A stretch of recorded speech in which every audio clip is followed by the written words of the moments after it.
El virreinato de la Nueva España era la segunda colonia más rica de la época, pero ¿cómo fue que Nueva España logró esto? ¿Qué recursos utilizó y qué materias primas exportaban e importaban? But almost at the moment of independence, Para women. empezar, como bien sabemos, el territorio americano es uno de los espacios más ricos en minerales preciosos, es decir, plata, cobre y oro. A esto España le vio una gran oportunidad de riqueza y comenzó a explotar tribus indígenas, las cuales se encargaban de extraer estos recursos que posteriormente eran exportados a España. A esto era sumado un impuesto llamado quinto, el cual lograba que los reyes se quedaran con el 20% de los minerales ya extraídos. Otras de las actividades principales que tenía la Nueva España eran la agricultura y la ganadería.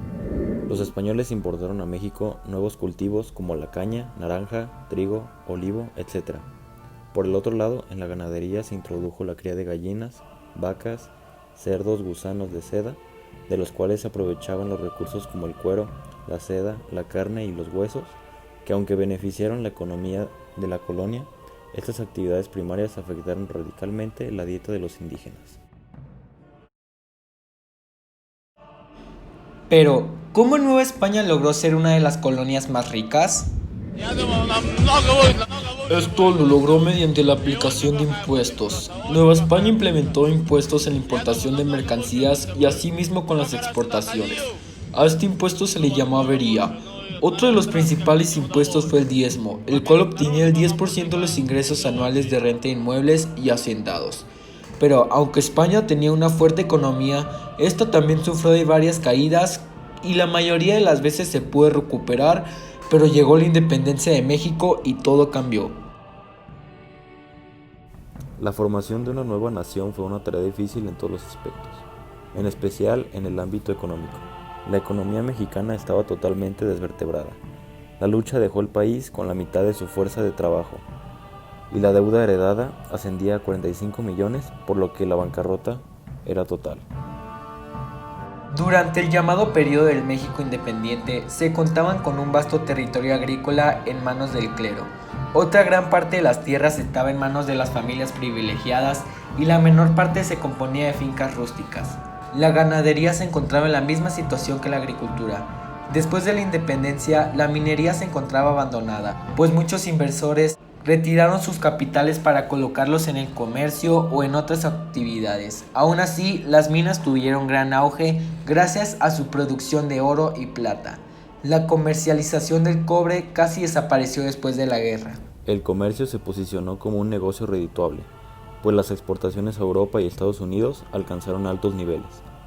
Aunque en la importación de productos se limitaba a las clases altas, el papel moneda y el sistema métrico decimal se adoptaron en 1862. El comercio interior y las aduanas fueron importantes medios de riqueza en aquella época.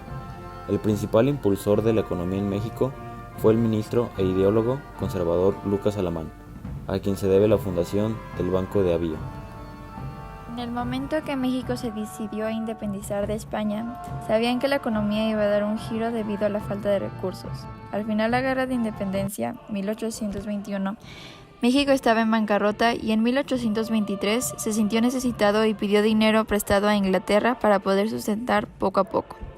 Actualmente nos podemos dar cuenta que la economía ha evolucionado y que las formas que se sustenta el país es completamente diferente.